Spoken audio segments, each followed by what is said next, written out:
Hey, it's me, Mitchell. So, I guess a little update with what's going on with my parents. I just had another conversation with my mom like 10 minutes ago. And we're about to go out, so I can buy some food. But, I went over there to tell her that I found a center that would, a center in Philadelphia that would probably handle my case once I get a car and can get up there. But that led to a pretty intense conversation. A lot of tears on my end. Not that I'm particularly proud of that. I've mentioned before how my parents are Jehovah's Witnesses. They're extremely Christian, extremely strict. Turns out things didn't go as well as I thought they did. Basically, she said she'll never call me by my name. She'll never call me Mitchell. I'll always be Aaron. She'll never call me her son. Never call me he or him or any male pronouns. No matter what form of treatment I seek. And she wants me to try to find a type of treatment that will feminize me instead of seeking to masculinize myself. So I promised that I would ask a doctor if there is such thing as a treatment that cures transgenderism. Oh,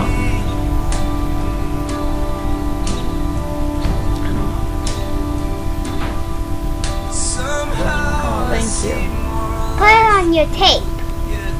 She gave me a flower. Yeah, I gave her a flower.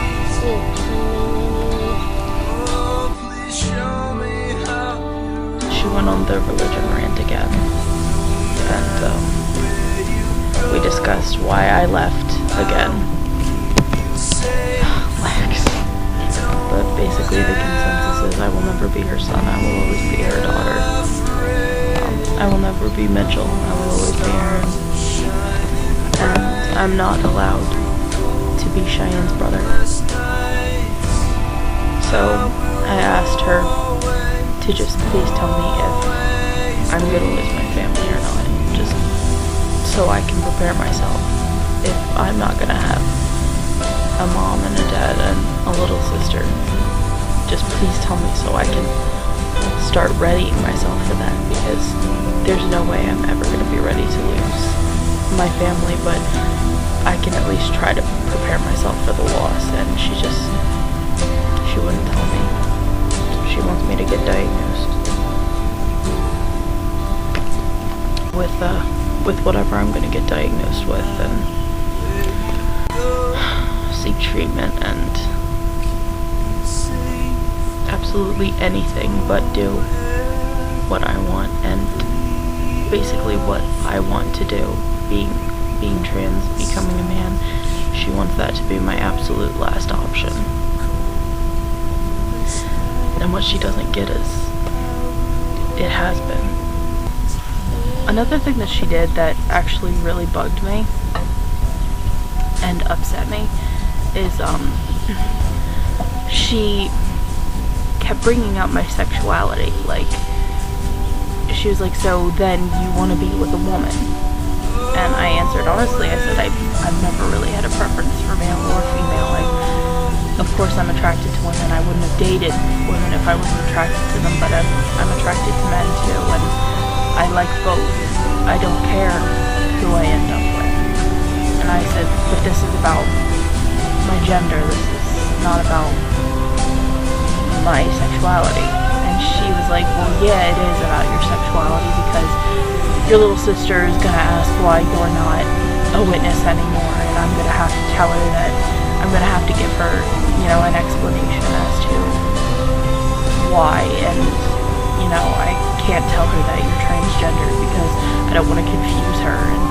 And I just said, if you can't even tell her a completely legitimate explanation as to why I'm becoming male, then why in the world would you want to tell her about my sexuality?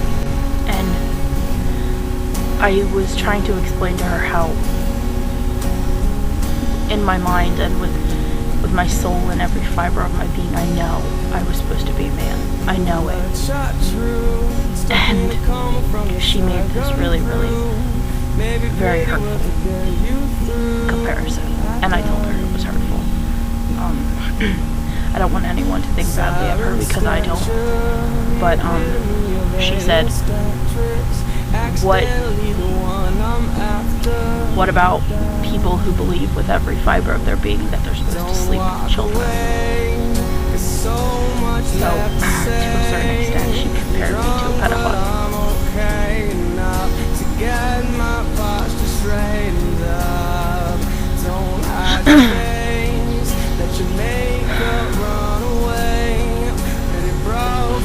So, I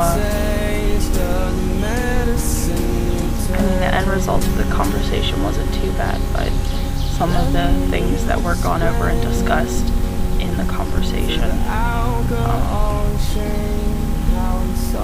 were not good. Some were hurtful, some were confusing, some were just the same religious banter that they've been spewing off since I was a kid.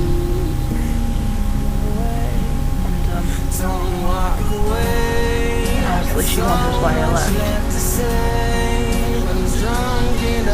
And she wonders why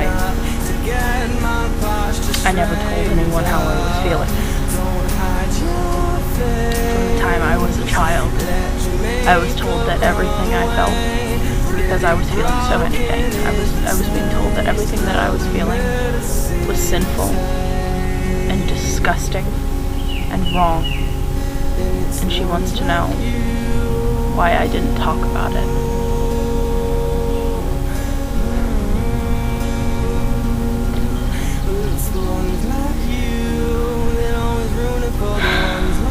So, that's the end of my explanation. That's the end of my rant. It's just, it wasn't exactly the best conversation to be a part of. And,